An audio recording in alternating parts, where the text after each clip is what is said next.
What's the story, Morning Glory? What's the word, Hummingbird? Thank you so much for clicking on my channel and for joining me for this review of Kandi and the Gang season finale Friday Night Vibe.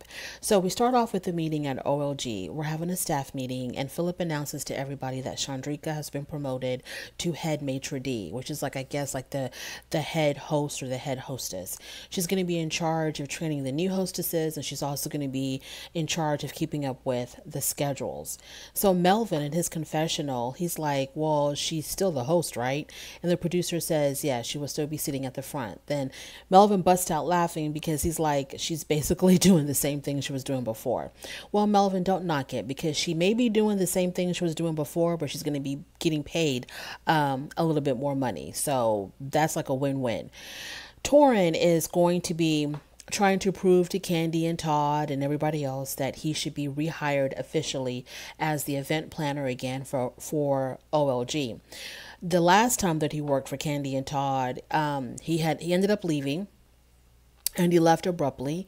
He didn't give any notice or anything. He just basically either didn't show up or just walked off the job. And his explanation is that he was being pulled in too many directions. He says, I was the event planner, but they had me doing stuff inside the restaurant, like serving tables and all this other stuff. And I just wasn't, that's not what I signed up for. So he ended up just quitting the job without any kind of notice.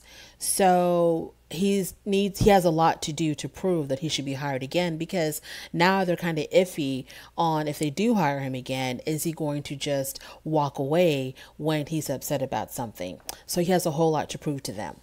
So the first event that he's going to be hosting is going to have a 70s theme. Kandi's choreographer, I think his name is Victor, he's going to be hired on as the creative director. So we see Torrin and Victor auditioning people for the entertainment for the first Friday Night Vibe. There's a bartender there who's going to be rapping, I guess. So she's up there on the stage trying to, do her thing, trying to audition. And so while they're doing these auditions, Patrick comes in and he wants to have a word with Torrin. And he tells Torrin that he plans on proposing to Safari, and he wants the proposal to be incorporated within this event that Torrin is going to be putting together. So Torrin is like, are you sure you really want to do this? And Patrick is like, I'm ready, because, Safari is someone that I would die for. I would die for her. And I was like, oh my, really? Wow. Okay. So there is a scene in the kitchen. Torrin is there. Brandon is there. And when they showed Brandon, they put on the screen, they put his name, Brandon, manager. And then in parentheses, they put finally working. And I was like, oh my God, that is hilarious. He's finally doing some work. Melvin in his confessional has nothing but nice things to say about Philip. He thinks that Philip was a great addition, because the majority of the staff, they kind of were like, not really sure about Philip, because, Philip's whole demeanor was really, really crazy.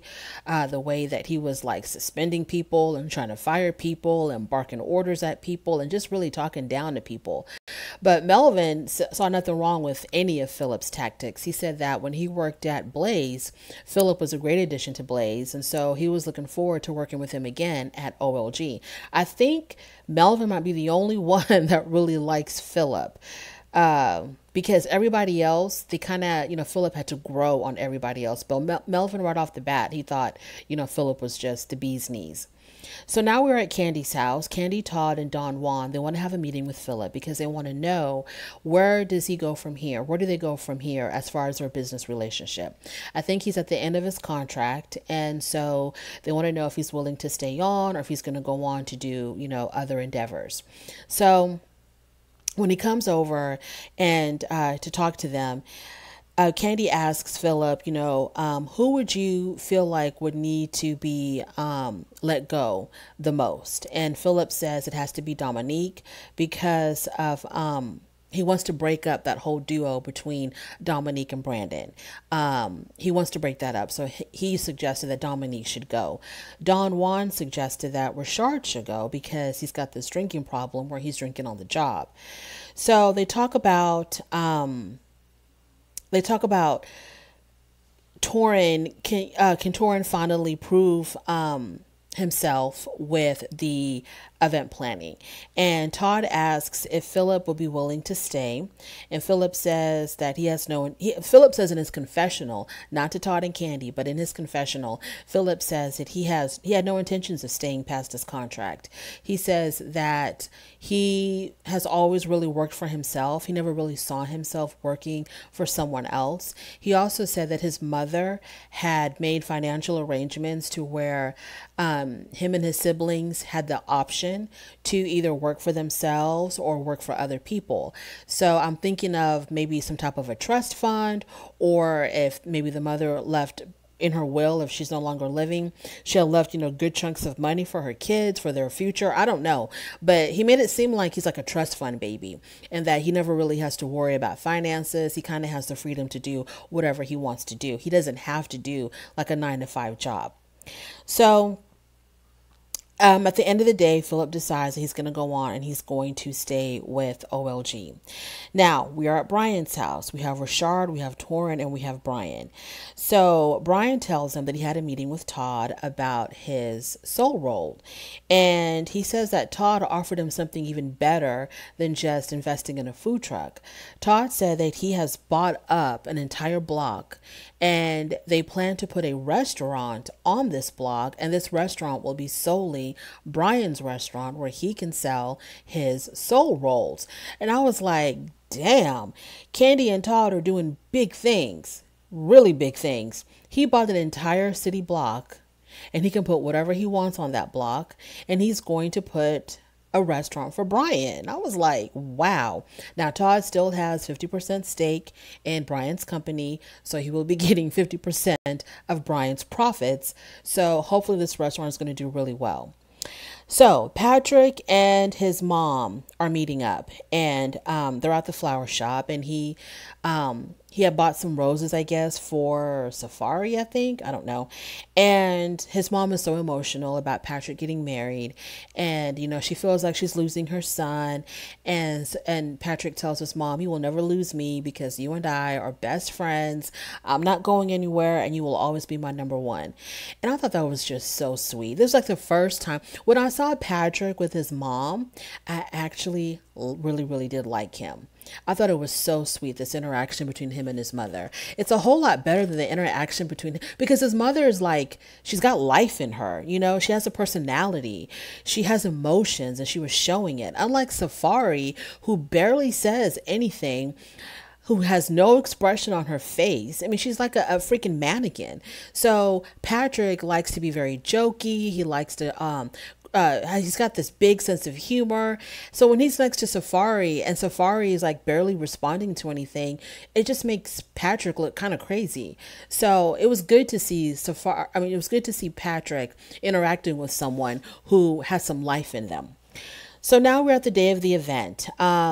There are some hiccups in the event. For example, Torrin had asked Brandon for some food runners. Well, they never showed up. Torrin had asked Don Juan to get some carafes. Don Juan was like, that's not my duties. I don't run around the store buying things for you.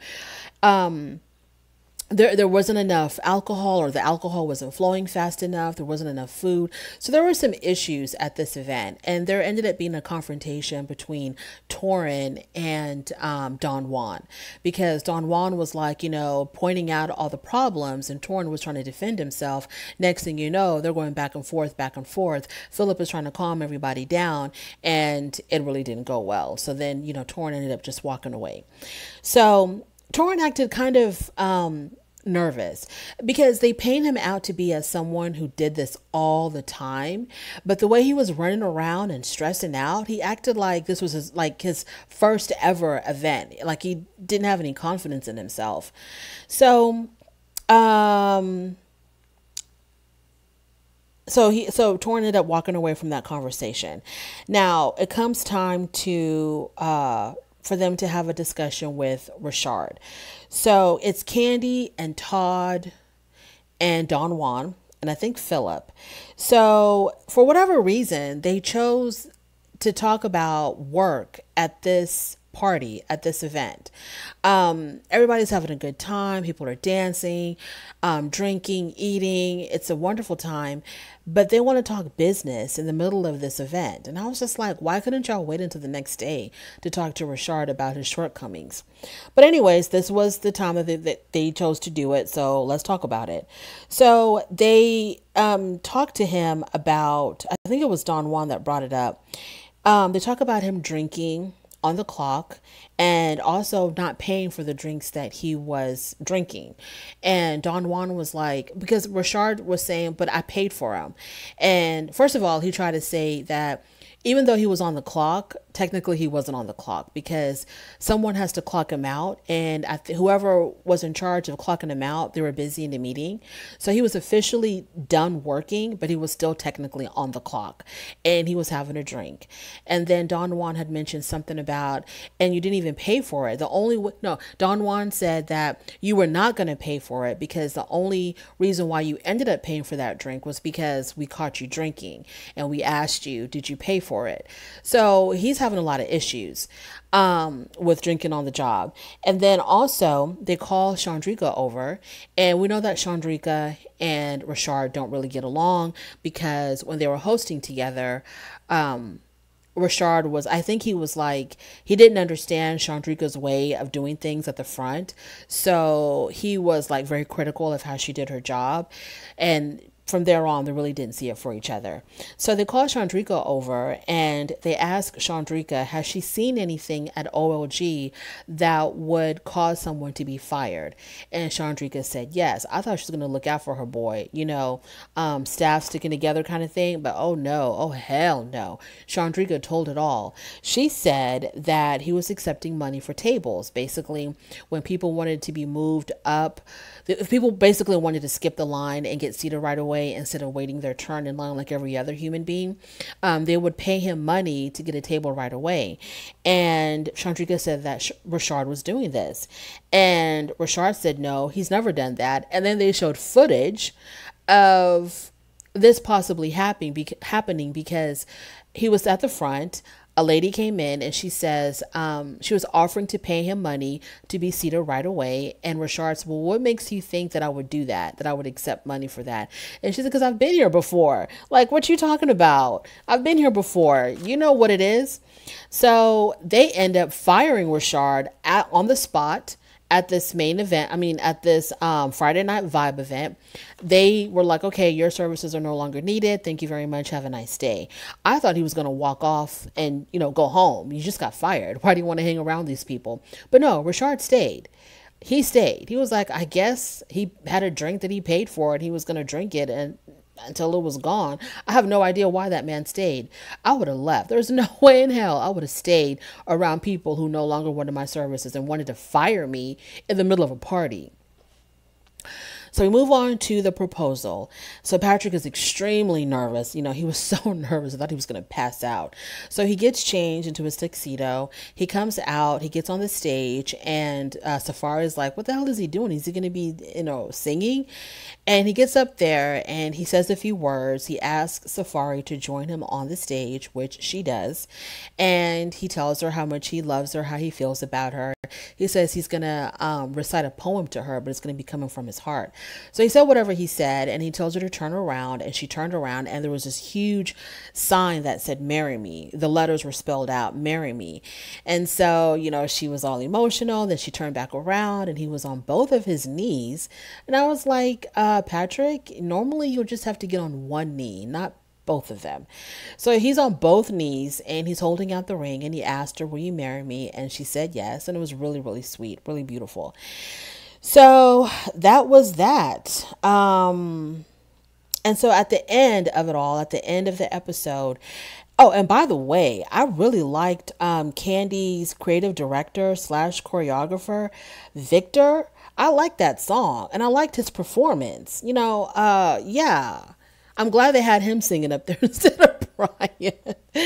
So at the end of the episode, they kind of get us caught up on what happened 6 months after they finished taping. Torrin is still doing Friday Night Vibe, so I guess they hired him on. And Philip is still there, and he's still with his boyfriend. Dominique is still at OLG, but there's a lot of talk going around, she says, of her being transferred to Blaze. And then she has a message for everybody. If you can avoid dating your coworker, avoid it. Chandrika, she's also still at OLG, and she bought a house with June, and they're planning their wedding. And she says she's gonna have a housewarming party, and everyone is invited. Patrick and Safari are still together. They also moved in together. I don't know if they bought a house or what, but they also moved in together. And Patrick made it a point to let us know that he is the man of the house, but we do not believe it. We know Safari still runs the show. Brian is still doing good with his sobriety, and the Soul Roll restaurant, he said, is coming soon. Now, that was the end of the season. It was, I ended up really liking it simply because of Brian and because of the three old ladies. They made the show for me. I didn't really care for anybody else. I could care less what happened with anybody else. But if it comes back for season 2, I need more Brian, or Brian needs to have his own damn show of him trying to get his restaurant together. There are just some people who have so much personality and who are just, they're such a magnet for people. Like, people are just drawn to them. And Brian is that guy. And I need more Brian. I did not get enough of Brian. I needed more Brian. So hopefully he will come back next season if the show comes back. If he had his own little spinoff, I would not be mad. And he's going to make me get on a plane and fly over there to Atlanta to taste those soul rolls because they look good. People rave about them, especially that strawberry cheesecake or strawberry cream cheese one. Oh, yes, indeed. So, okay, yeah, I hope it comes back for season 2 for the reasons that I've stated, the people that I want to see back again. Everybody else, it doesn't really matter to me if they come back. Maybe I'm interested in seeing Patrick and Safari and seeing how that relationship worked out. After the show ended, I did watch What Happens Live with Andy Cohen because Chandrika, Dominique, Philip, and Brian were there. And it really wasn't much. Watch What Happens Live. Watch What Happens Live, I think it's called. Andy asks a lot of softball questions and they play a lot of dumb games. So it really wasn't that interesting to me. But the one question that I thought was interesting was when Andy asked Patrick, Safari, Sean, and Dominique, which one will you marry, shag, or kill? I thought he was going to say that he would marry Safari, obviously, that he would kill Chandrika, and that he would shag Dominique. But he said he would marry Safari, he would kill Dominique, and he would shag Chandrika. And Andy Cohen was like, wow, I'd like to see Safari's reaction when she sees that. So would I, Andy. So would I. So thank you so much for sticking with me for this entire season of Kandi and the Gang and staying until the end of this review. If you did, I really do appreciate it. On your way out, please don't forget to rate the video. Also, if you like this content, go ahead and subscribe. If you don't worry about it. Thank you for stopping by anyway, and I will talk to you later. Bye.